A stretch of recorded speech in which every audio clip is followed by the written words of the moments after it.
How you doing, everybody?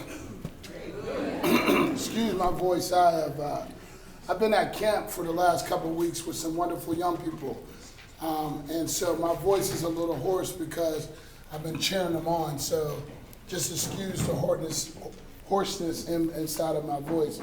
But today, my name is Jaye Hill, and today we're having a conversation about broken pieces. And there was a question just raised by our last speaker about, what's going on inside of you. And there's a lot of things going on inside of a lot of us because we're all broken in some type of way. But the question has to be, are you willing to deal with the brokenness that you're dealing with even right now in this room? Some of you keep it inside, some of you let it out, some of you do it loud as it was just said.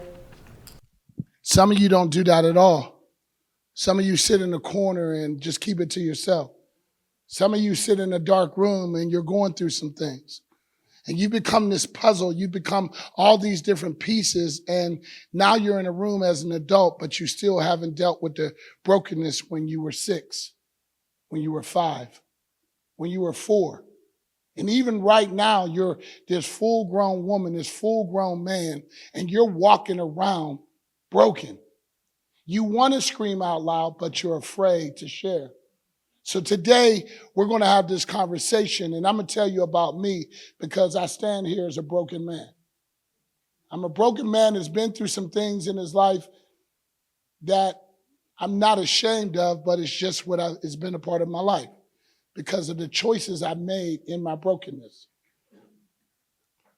So broken, having been fractured or damaged and no longer in one piece or in working order of a person, having given up all hope.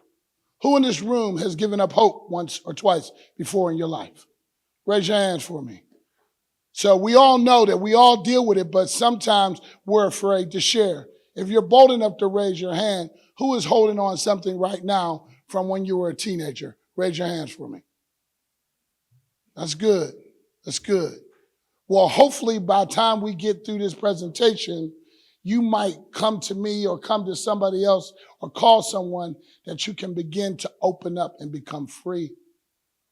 Everyone in this room needs to become free from something that is holding them in bondage because being broken is keeping you in a bondage state. It has you imprisoned in your own mind. And you're walking around like you're okay, but you're really not. You're smiling and you're doing all the right things. You're walking in different rooms and you got this great smile on your face. And a person will say, "How you doing?" "Oh, I'm good. I'm great. This is a great day." And I have a lot of friends, but there's one motto that I live by because of one of my friends and partner and brother. He says, you need to just be 1% better. Just think if you were 1% better each day.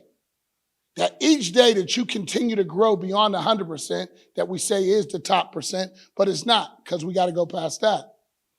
But then when you think about the P, you're talking about pain and peace. I don't know what that looks like for you, but the P for pain means many things for me. Your posture, your position, your purpose, your practice, people. Who are the people in your life that you're willing to share your pain with that can bring you a great sense of peace? But he says, my peace passes all understanding. There's a peace you can gain if you sit and you just process and you go through this. See, I didn't understand that when I was 5, 6, and 7, when my babysitter came in the room and she did what she wasn't supposed to do to me. I didn't understand that was going to be a part of my brokenness, but it carried and it kept going with me because I didn't even know how to share at that young age. I didn't understand on what I had to do with that, and I had a false sense of peace because I would play outside and play football and hurt somebody or talk about somebody, but really what was showing up, me being broken. And I didn't understand it. And then as we go through these processes and we look at these different things, I can't even imagine when I was 14 and my mom physically got hit by a bus. See, because I'm from Pittsburgh, Pennsylvania. And a lot of you are from Michigan. Am I right or wrong? Right? Okay, I just want you to know that y'all been going through a lot of pain for a long time. We're going to talk about y'all Detroit Lions for a half a second. Okay?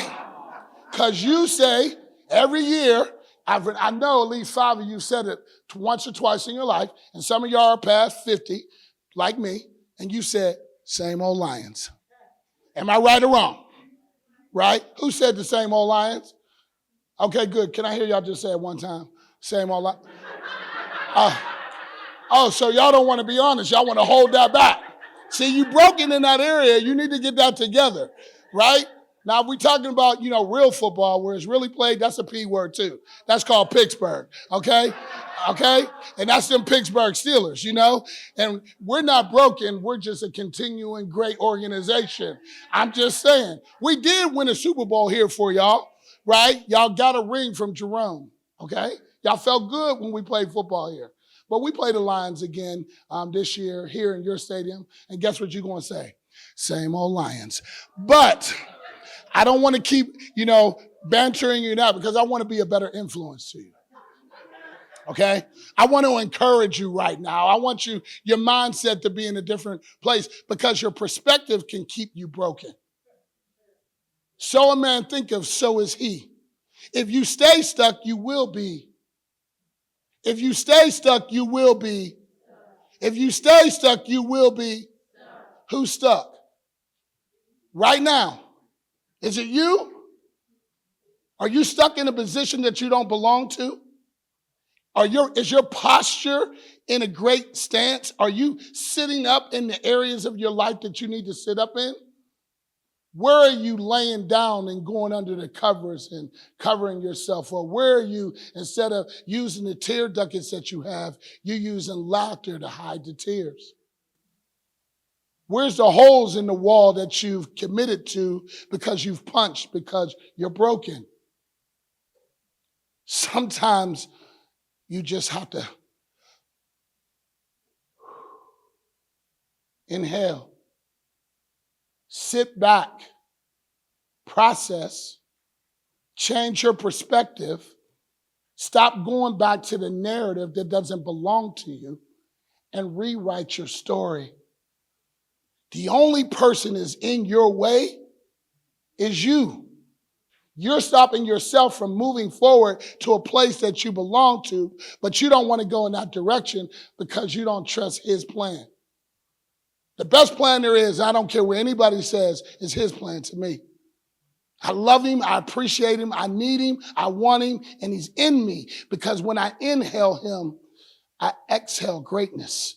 You've been created to be a great person. You're fearfully and wonderfully made, but you doubt yourself.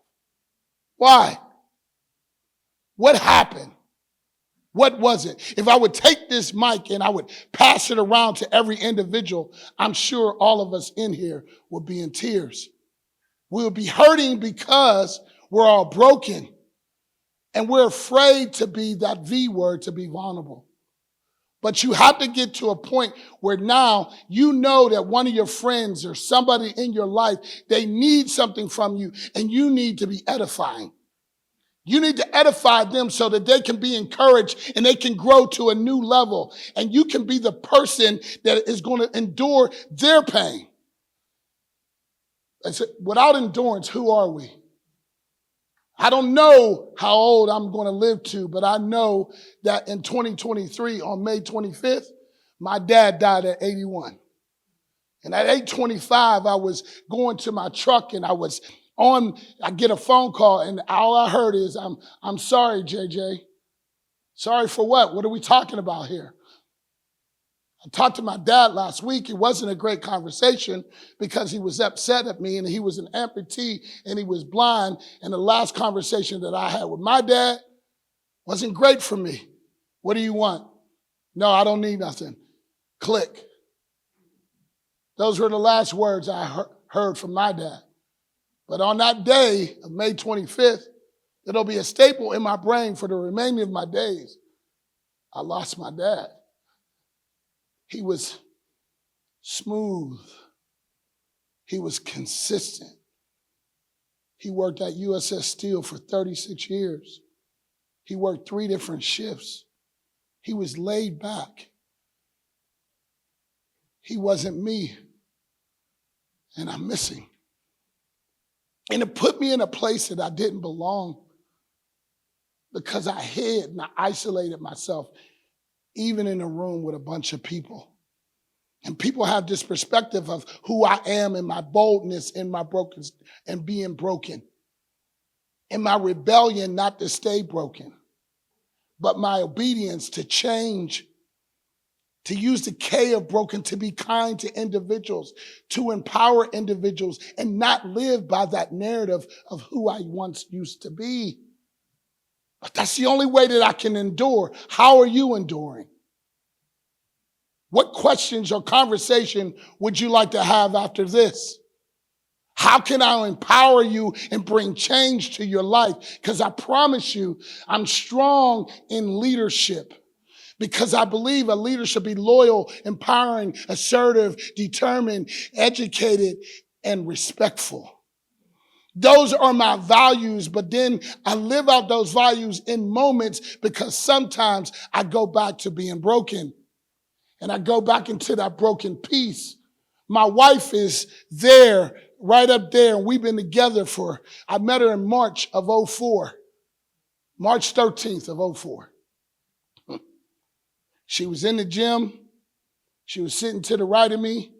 She had on my favorite blue jeans that she working back to, and I'm working back to whatever I used to wear, because you already could tell I ain't the same size, but you don't know me.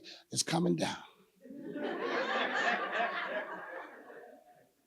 My main man, Keon Clinton, is here, and he's going to help me. Then let it come on down. But I met her, and then on March 13th of 04, and I remember she came to me in the hallway, and I knew who she was then. But I was afraid because the things that I used to do, because I was a person, a part of my brokenness is to be with this person, that person, her. And then I was working on her, but I had her over here because I was a manipulator. I knew what to say. I knew what to do. I knew how to wash dishes. I knew how to make if they had children, laugh. I knew all the role to play because I was living, as they say, fake it until you make it. No, it's not. That's not true. That's a lie. Why would you fake who you're better than your fake? You're better than who you think you are. And so I met my wife, and then December 11th of 04, she became my wife. And now we're going on 21 years of marriage and 4 children and 3 that I had prior. My mother told me, my first son, don't marry her. Okay, I don't care. You controlled me all my life. I'm going to do what I want to do. I'm going to marry her. I should have listened. Then I was with a girl for 3 years because 3 years was my limit. That's all I could endure. And the negativity of things. And then I had a son. He's 32. He'll be 33 on August 16th. I haven't seen him since he was 5. And the reason why I haven't seen him since 5, because a part of me being broken is because I know what it is to smoke marijuana and snort cocaine and smoke crack cocaine and do meth and take pills. But I was dressed, I was functional, but I was addicted to being broken. And I was going after the wrong things. It was my chaos. But the one thing that I was missing was community. I didn't have the right people in my life that were feeding me positive information to become a different individual. What about you? Some of you are hiding in your career. Some of you are hiding behind your kids. I know what it is to want to leave my wife 1,000 times. I know what it is when my dad died to want to walk away from my wife. I know what it is to have my mother in my life and be controlling and now have dementia. And my dad was blind and amputee, and I had to give my dad showers, and I had to listen to my mother use language towards me and put the finger on my nose and say the words. I know what pain looks like. I recognize it. It's been a part of our lives all our lives. Pain. But now, since I moved here to Michigan, same old Lions. But since I moved here to Michigan, You know, the Red Wings lost to the Penguins in the Stanley. Okay. 1957 is when y'all, championship. I know your history. See, you got to do your research. But the question has to be, are you doing your research on yourself? Are you being engaging to your own self? How do you engage your perspective? How do you bring purpose to your life? Are you just working a job or are you using your gift? Because you've been created with a purpose. And some of you are working for the money. Young people would say that are in the room, you're working for the bag. Stop working for the bag because the bag is nothing. You do purpose, the bag will come. You do the bag, you'll never understand purpose. And then you got to come to the point on how you're going to elevate yourself outside of your brokenness. You're looking at this bowl if you've been paying attention to it, or you're just looking at the words. We're going to come to a point where you understand what the words mean because they mean something. And you got to come to a point of understanding what this bowl really, really means. It's beauty. It's wonderful. It's mind-blowing. My wife and I were doing research and she came with the one picture that we needed. And about a month ago, my mom has this ceramic chair that I was going to bring, but I chose not to bring it. And it fell off the table in the basement. And I just yelled and screamed because it was broken. It was my mama's. My mama one day not going to remember my name. And I'd struggle with that. I love my mama, but she was hard. She's brought me towards purpose. I wanted my dad to say more. He didn't say enough for me. So sometimes I think I overdo it with my own 5 boys and my 2 girls and my 2 grandchildren and the many kids that I even have after that. But it comes to a point that I got to elevate myself past what I think I can do because it's necessary. And I do that because I speak with authority. I speak with self-control sometimes. Not all the time. Sometimes I go on an emotional roller coaster because of the narrative that I choose to live in. I can't live in my past. There's a reason why you got to look out a big piece of glass when you're driving. There's a reason why you got side mirrors, but the side mirrors, those are the people that you need in your life and community for to see that need to be in your blind spots, and they hold you accountable to do what's right and not what you think. So in my last few words to you today, I want you to think about this. This bowl, kintsugi, it's not just a method of repair, but also a philosophy. It's the belief that the breaks, cracks, repairs become a valuable, esteemed part of the history of an object, rather than something to be hidden, that in fact, the piece is more beautiful for having been broken. You are beautiful. Enjoy your broken pieces, but allow yourself to be mended with gold and platinum, not glue. Not even super glue. Not even Gorilla Glue. And if no one has told you this today, let me be the first, as your brother that you just met. I love you. I appreciate you. I hope you've enjoyed what this was all about. And what was it all about? Broken Pieces by Jaye Hill. Thank you.